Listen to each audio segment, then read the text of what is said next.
Welcome to News Edge, your sharpest source for daily headlines and deep dives. If you're new here, don't forget to hit that subscribe button and stay ahead of the curve. Good evening. Tonight, we turn our attention to a rapidly escalating dispute that's capturing headlines and stirring emotions on both sides of the world's longest undefended border. On August 11, 2025, former President Donald Trump reignited tensions with Canada, sharply criticizing their government for restricting the Alaska Highway, the vital land route connecting Alaska to the lower 48 states. His comments have brought a simmering issue into the national spotlight, raising questions about the future of cross-border cooperation. At a rally, Trump accused Canada of deliberately harming American interests by imposing rolling closures and strict restrictions on the highway, calling it a betrayal of the US-Canada friendship. He claimed these actions were not just inconvenient, but a direct threat to American sovereignty and economic stability. His remarks have sparked heated debate on both sides of the border, turning what was once a regional transportation issue into an international flashpoint. Politicians, business leaders, and everyday citizens are weighing in, with emotions running high. The Alaska Highway is Alaska's main land link, and its disruption threatens the flow of essential goods and travel for thousands of Americans. Every day, food, fuel, and medical supplies rely on this route, making its stability crucial for the state's well-being. Trump called for immediate U.S. action, even suggesting retaliatory measures if Canada doesn't reverse course. He urged lawmakers to consider all options, from diplomatic pressure to economic sanctions, to protect American interests. This isn't just about a road, it's a test of the cooperation that has defined North American geopolitics for decades. The Alaska Highway has long symbolized the partnership and trust between the two nations. Alaska's unique vulnerability, its dependence on a route through Canadian territory, has become a focal point for frustration among Alaskans and U.S. businesses. Many are now questioning whether their livelihoods and security are at risk due to international politics. The debate now centers on whether existing agreements are strong enough to handle modern challenges. Some experts argue that new negotiations may be needed to address evolving transportation and security concerns.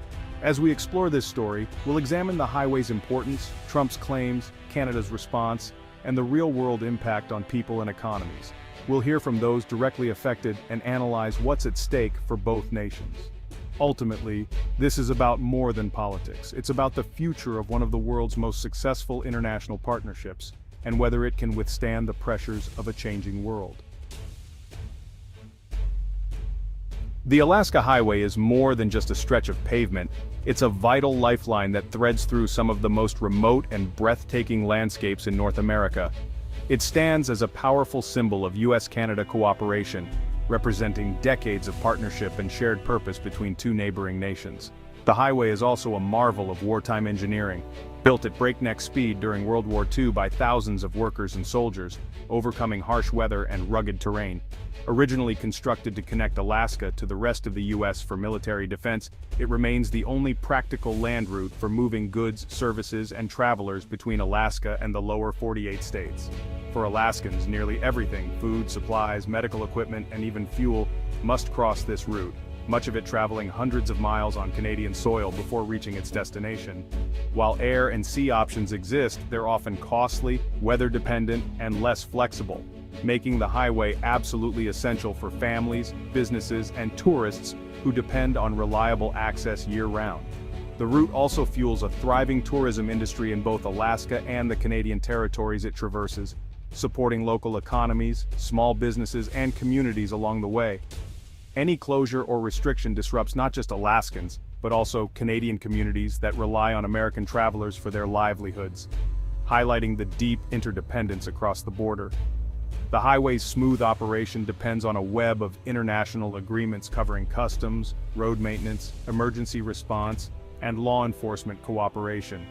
Today's crisis tests whether these agreements can withstand new pressures, like infrastructure failures, climate challenges, and political friction that threaten to disrupt this vital link.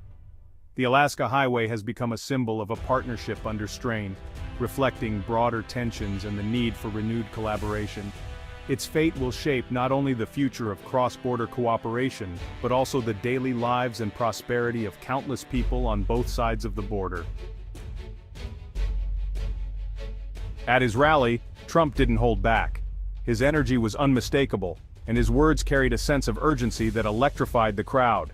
"Canada, our supposed friend, is blocking the road to Alaska. They can't do that to us," he thundered, his voice echoing through the arena.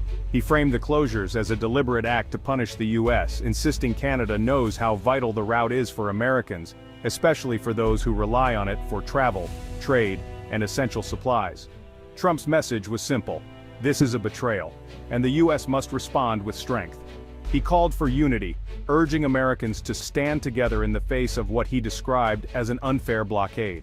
He criticized the current administration for being too passive, claiming he could resolve the issue with a single phone call and promising swift action if given the chance. By tying the highway dispute to broader trade issues, Trump suggested the US should reconsider its economic relationship with Canada if the road isn't reopened, hinting at possible tariffs or renegotiated deals. "It has to be a two-way street," he declared, demanding respect and reciprocity, emphasizing that America deserves fair treatment from its neighbors. This rhetoric transforms a complex infrastructure problem into a test of national pride and American resolve, turning a regional issue into a symbol of the country's strength and unity. Trump's approach appeals to economic nationalism, raising the stakes far beyond a transportation dispute and connecting the border issue to American jobs and prosperity. The Alaska Highway is now a symbol of fairness in US-Canada relations, representing not just a road, but a vital link between nations and a test of international cooperation. For Trump, it's about showing strength and demanding respect from America's neighbors, reinforcing his image as a leader who puts the country first. The issue has become a rallying cry for his supporters, energizing his base and fueling calls for decisive action. The debate is no longer just about logistics. It's about national identity, unity, and the values that define America on the world stage. The world is watching how the US responds, as this standoff could set the tone for future international relations and America's role as a global leader.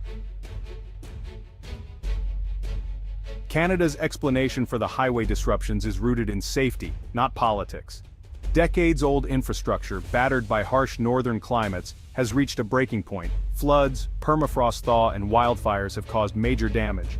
Engineers have deemed several sections unsafe, especially for heavy trucks, and emergency repairs are underway. Climate change is accelerating permafrost degradation, forcing long-term construction and temporary shutdowns.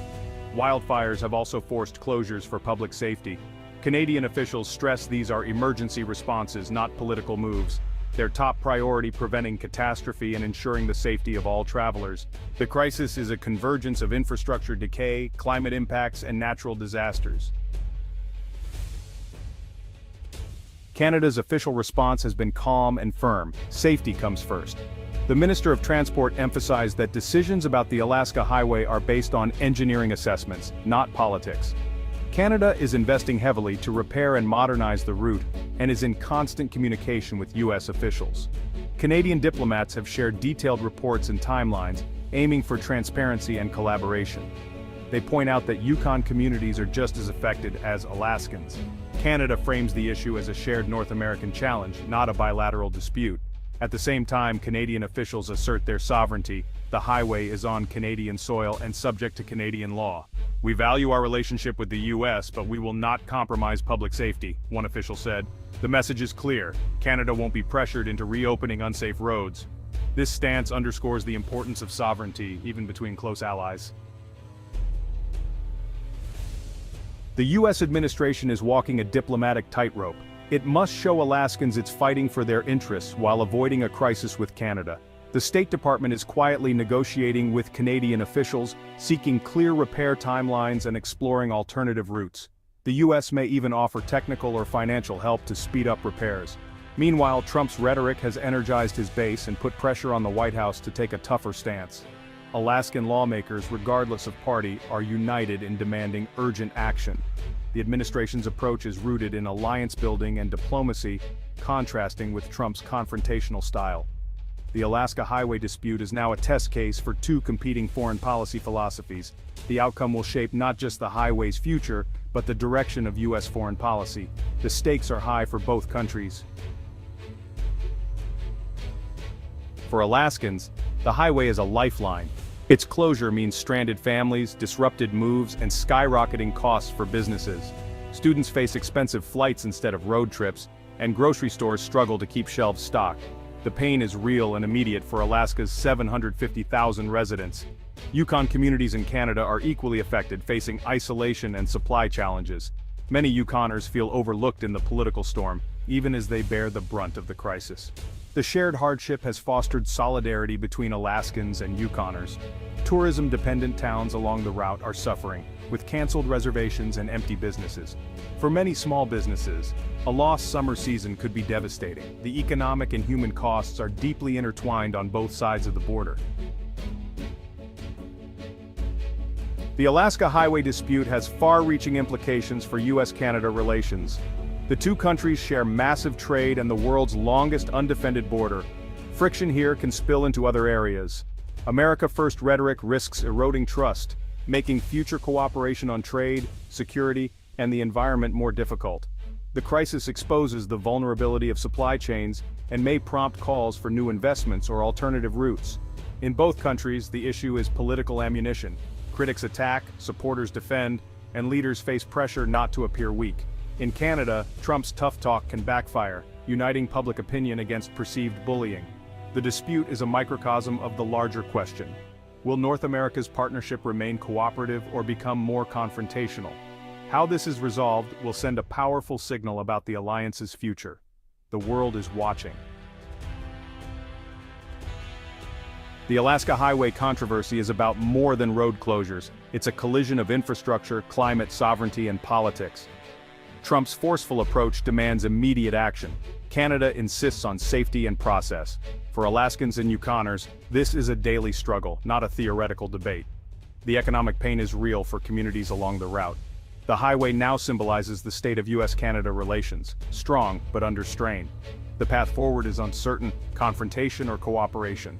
How the two nations resolve this will reveal the resilience of their historic friendship. That's why this story matters, and why we'll keep following it.